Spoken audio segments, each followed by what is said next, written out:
Hi friends, and welcome to the Feathered Cottage with Dee.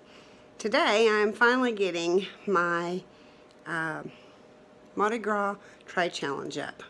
As you all know, I've been gone and getting ready to go on our trip, and I need to get this edited. I'm hoping to get it edited before we go on our trip.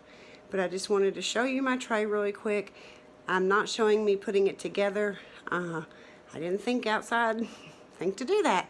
That would have been too smart. But I do want to show you what I did to my tray, and hopefully, like I said, I'll get this up before we go on our trip. I just had to share my shirt too.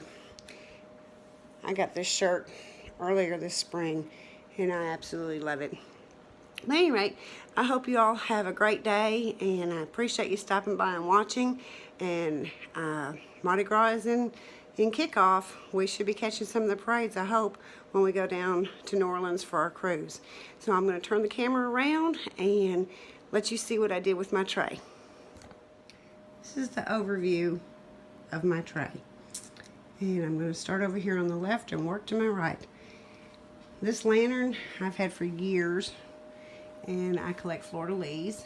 So this was probably one of the very first pieces I ever collected back probably 12 or 13 years ago, maybe longer than that.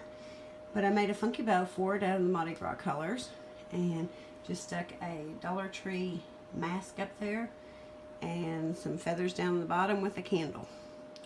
And I used my 3-tier tray that I made. I have a video on how to make this tray if you're wanting to make one.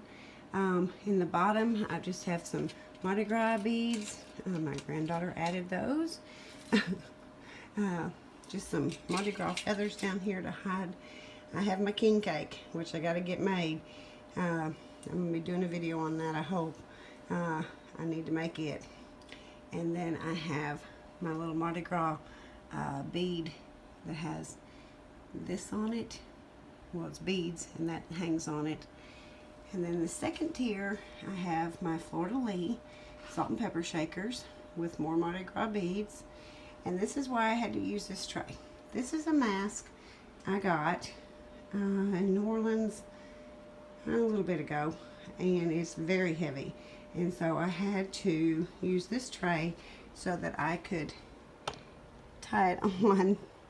It ties to the back, which, if you haven't seen my DIY on this, that's just a little bucket that I have up there, and then the next tier, and then the next tier.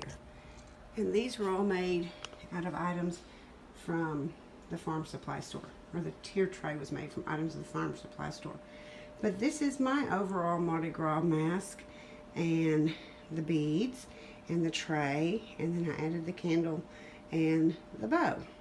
Well, I hope you all like this, and happy Mardi Gras to everybody. I'll see you in the next video. Bye-bye.